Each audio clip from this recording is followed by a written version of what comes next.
The most critical details of what happened at Bobruisk between June 24 and June 29, 1944, remained locked behind archive doors that have never fully opened. This is not a confession of narrative failure. This is a statement of method. Understanding what cannot yet be verified matters as much as celebrating what we think we know. The battle has entered military literature as a textbook demonstration of Soviet operational art. The narrative reads with seductive elegance. Red Army forces executing a double envelopment through terrain the Germans had dismissed as impassable. Maskirovka so complete that an entire army faced the wrong direction. 40,000 German soldiers annihilated in less than a week. It reads like a chess problem solved with brutal efficiency. But between the broad strokes of that narrative and the granular reality of what actually happened on those swamp roads and forest tracks lies a documentary chasm. To tell this story with the precision it deserves would require sitting in the reading rooms of the Bundesarchiv Militärarchiv in Freiburg, working through the war diaries of 9th Army, the operational files of 35th and 41st Panzer Corps, the daily intelligence summaries from Army Group Center. It would demand access to Major General Adolf Hamann's written orders as Commandant of Fortress Bobruisk, the moment-by-moment record of his decisions as the pocket contracted around him. On the Soviet side, the Central Archive of the Ministry of Defense in Podolsk holds the operational directives of 1st Belarusian Front, the Maskirovka plans drafted at front level, the after-action reports from 3rd and 48th Armies that executed the Northern Pincer, from 28th Army that drove the Southern Hook. Without these documents, we face an honest methodological gap. We can describe the shape of the encirclement, but not the precise strength of each attacking army. We can assert that deception was masterful, but cannot quote the specific Soviet directive that orchestrated it. We can cite 40,000 German casualties, but cannot break that number into killed, wounded, captured, and the few who escaped. This gap matters because Bobruisk deserves better than myth. So what would it take to close that gap? The precise forensic work that turns operational myth into documentary history. Start with the Maskirovka. The claim that Soviet deception was masterful is not in doubt. What we need is the paper trail. Stavka issued a basic directive on May 31, 1944, setting operational objectives for Bagration. Somewhere in that directive or its accompanying annexes lies the formal Maskirovka plan. The United States Army Combat Studies Institute has published schematics showing actual Soviet deployment in June 1944, juxtaposed against the false dispositions fed to German intelligence. But those diagrams are syntheses. Behind them should be radio logs, the dummy traffic broadcast from quiet sectors, the strict silence, maintained by 7 armies and 11 aviation corps moving into Belarusian forests. The false concentrations of armor left deliberately visible in the Lvov-Peremyshal area to convince Army Group Center that the main blow would fall in Ukraine. We know the Soviets moved over 200,000 replacements, entire tank armies, ammunition stockpiles into position without German detection. What we cannot yet quote is the specific order that said, "Maintain radio silence here, broadcast false traffic there. Leave the 4th Guards Tank Army in the south where reconnaissance will see it." Then, the swamps. German operational assessments before Bagration treated the Pripyat marshes as semi-impassable, a barrier that would channel Soviet attacks onto predictable road axes. 9th Army intelligence summaries for June 1944, still buried in Bundesarchiv files, should contain the word unpassierbar, impassable. Written next to the boggy lowlands north of Bobruisk, where 65th Army would in fact attack, we know corduroy roads were laid. log causeways built under artillery cover and strict light discipline, the sound of axes muffled by bombardment. We know 65th Army's engineers enabled the encirclement by making terrain passable that the Germans had dismissed. What we lack are the daily tonnages, the named engineer brigades, the meters of log road constructed between June 24th and June 29th. Those logs exist. They record the labor that turned terrain into a weapon, and so we arrive at the operational paradox that sits at the heart of Bobruisk, the claim that Soviet commanders weaponized terrain itself, that they turned the Berezina River swamps from a German defensive barrier into a Soviet avenue of approach. This is not a claim about mud-slowing tanks or forests concealing infantry. It is a claim about deliberate reversal, that what the Wehrmacht assessed as impassable became, through specialized preparation, the exact route by which encirclement arrived. The thesis posits that Soviet planners identified specific wetland corridors in the Bobruisk sector, where German defensive planning had written off trafficability entirely. The swamps north and east of the fortress, extensions of the Pripyat marshes that had shaped defensive geometry since 1941, were terrain the Germans believed would canalize Soviet attacks onto predictable axes, allowing economy of force, concentration at fordable crossings. The weaponization hypothesis argues that Rokossovsky's staff studied these same marshes and saw opportunity. If specialized engineer units could lay corduroy roads, deploy fasciné bundles to bridge soft ground, move pontoon bridge equipment through wetlands the Germans dismissed as impassable, Soviet rifle divisions could emerge from sectors left thinly screened or undefended entirely.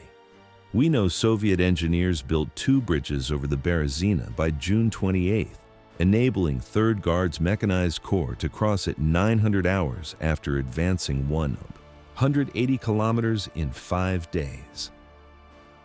We know German units east of Bobruisk found themselves trapped in terrain that became, under Soviet artillery fire, a slaughter pen that killed approximately 10,000 and captured 6,000 Germans in a single pocket. But knowing the outcome is not the same as proving the method.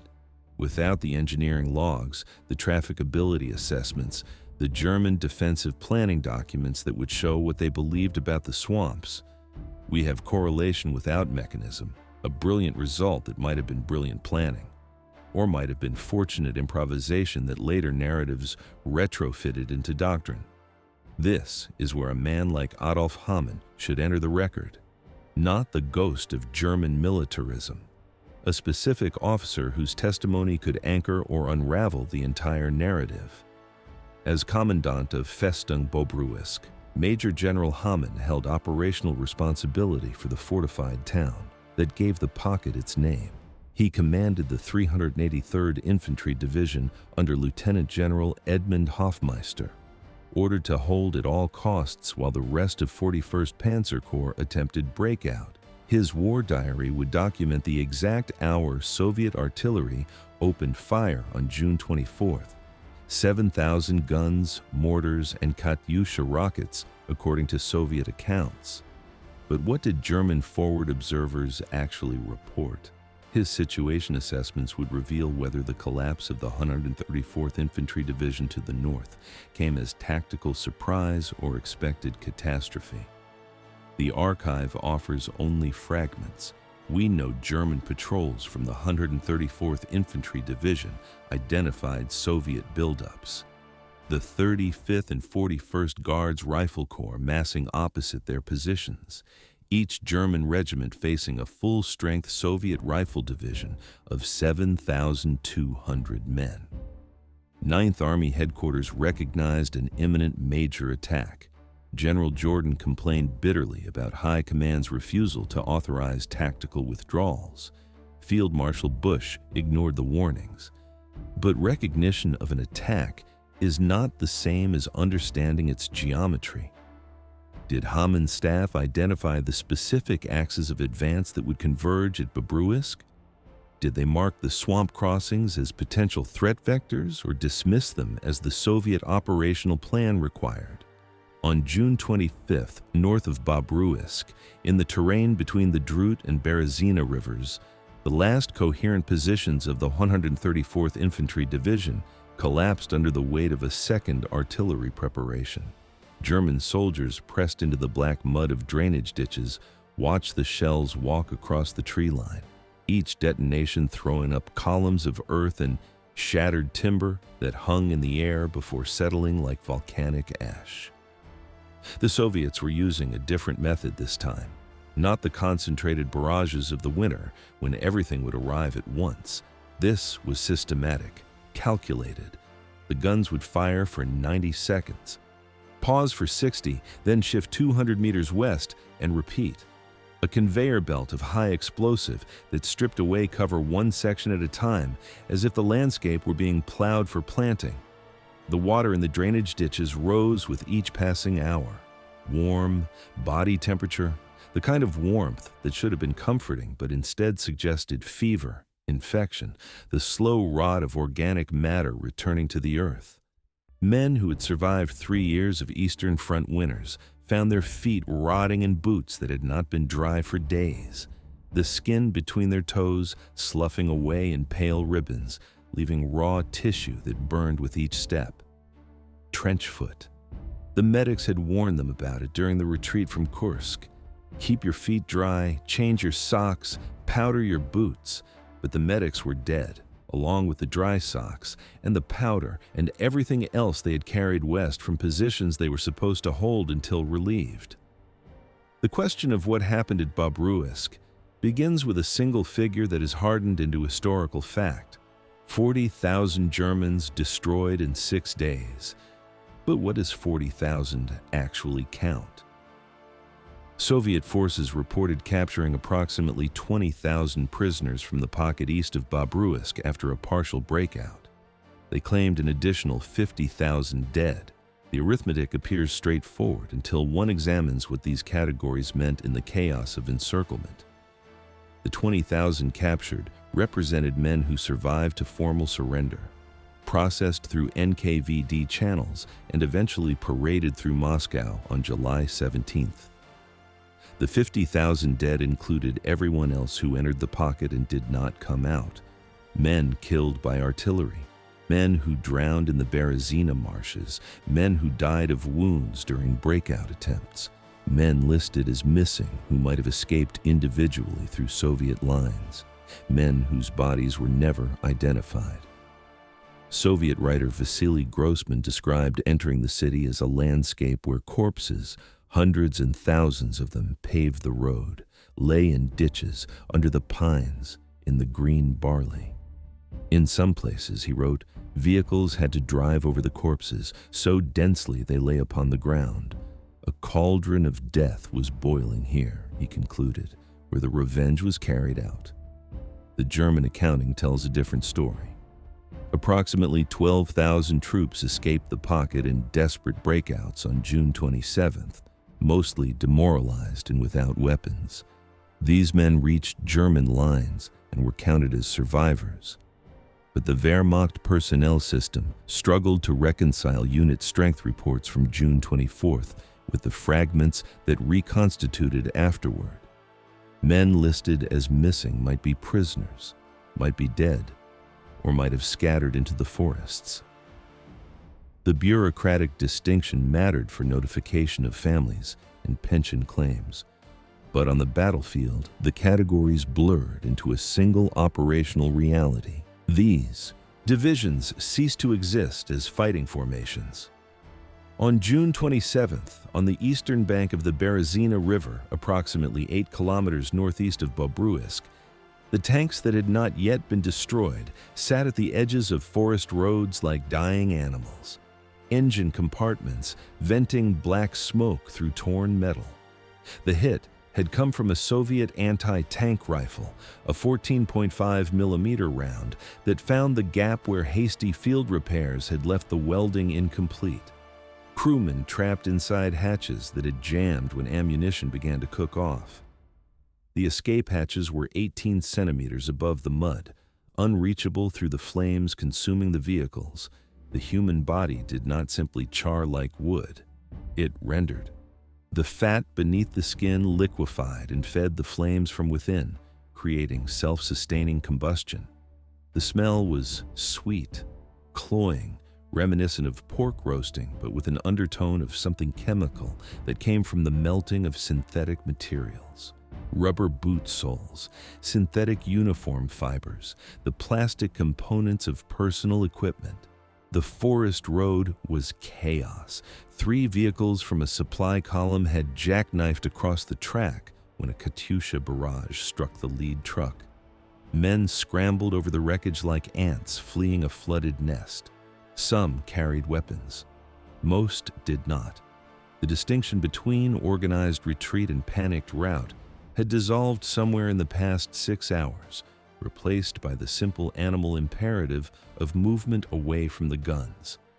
The Berezina was 3 kilometers west. The bridges were supposed to still be standing. Engineers from the 20th Panzer Division had been ordered to hold them until the last organized units crossed. But rumors circulated through the column that the bridges were already gone, blown prematurely by panicked sappers who had seen the Soviet tanks approaching and decided that their own survival outweighed the lives of the men still on the wrong side of the river. By June 27th, Soviet forces had trapped 5 divisions of von Lützow's 35th Corps east of the Berezina, alongside elements of 41st Panzer Corps and the 20th Panzer Division under constant aerial bombardment. The next day, 9th Army's Chief of Staff greeted the arriving 12th Panzer Division commander with a statement that needs no dramatic embellishment. "Good to see you. 9th Army no longer exists." In the Bobruisk Citadel, the medical station occupied what had been a storage magazine, stone walls thick enough to provide some protection against artillery. The walls did nothing for the screaming, nor for the smell which had progressed through stages. Fresh blood, then old blood, then the sweet rot of gangrene. The wounded lay in rows along the stone floor, their bodies arranged with the precision of cargo in a warehouse. Head to foot, foot to head, maximizing the use of available space. Some had been given blankets, most had not. The blankets had been repurposed as bandages when the gauze ran out, then as tourniquets when the rubber tubing ran out, then as shrouds for the ones who stopped needing anything else. The morphine had run out 18 hours earlier. Amputations were performed with bone saws and no anesthesia.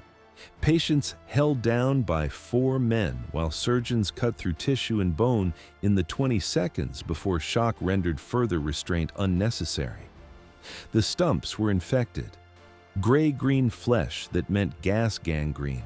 Bacterial invasion spreading through damaged muscle with a speed that defied intervention. On June 29th, in the city center approximately 200 meters east of the main citadel, the survivors who had not been evacuated hid in the basements of collapsed buildings. The upper floors had pancaked downward, sealing men into spaces 4 meters long by 2 meters wide, lit only by thin blades of gray light through cracks in the foundation walls. The air tasted of plaster dust and brick powder and something organic that defied identification. Medicines, perhaps, or bodies. Soviet soldiers spoke in short, clipped sentences as they cleared buildings one by one. The confidence of men who knew the battle was already won. Flashlight beams swept across walls in slow arcs, finding the survivors pressed against rubble, hands raised, the words coming out as croaks from throats raw with dust and 16 hours without water. "Я сдаюсь. I surrender." The street outside was carpeted with bodies, German bodies, hundreds of them, lying in the positions where they had fallen during the night's fighting, their uniforms already beginning to stiffen in the summer heat. The smell was copper and the sour tang of opened intestines. David Glantz built a career showing how to distinguish operational myth from documentary history. His methodology begins with declassified Soviet General Staff studies, obtained through intelligence channels and direct purchases from Russian archives. For Bagration specifically, his work reproduces the original multi-volume analysis covering June 23 through August 29, 1944. Drawing from Russian state military archives, the second layer cross-references Soviet claims against German unit records, daily operational summaries, communiques, army group orders, the situation maps depicting actual German positions and suspected Red Army dispositions. This triangulation method produces what military historians call the Glantz standard. Every operational claim must be traceable to specific documents from specific archives with specific dates. For Bobruisk, applying this standard means we cannot yet claim the terrain became a weapon until we match Soviet engineering preparations with German assessments of trafficability. We cannot declare Maskirovka successful until we verify German dispositions reflected false intelligence.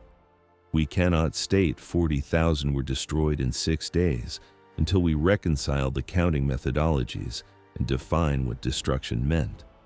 The standard exists not to dismiss the Bobruisk narrative, but to earn it. On June 29th, 14 kilometers southwest of Bobruisk on the forest road toward Slutsk, the column had stopped moving.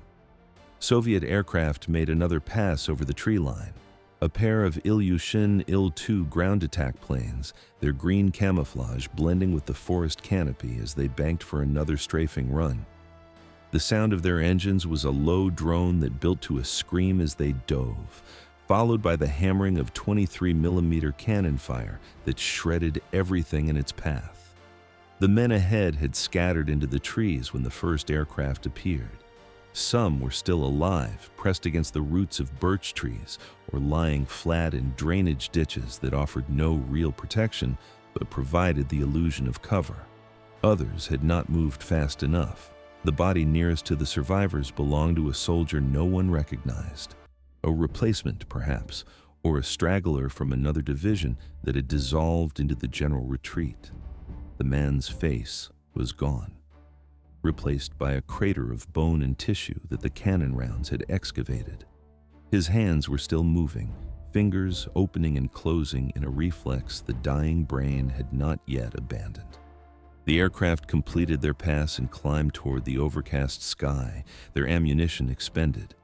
The silence was broken only by the moans of the wounded and the distant rumble of artillery to the east.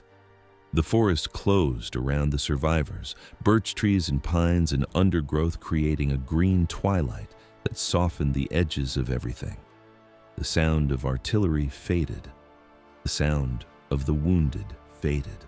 Even the sound of footsteps faded, absorbed by the moss and mud.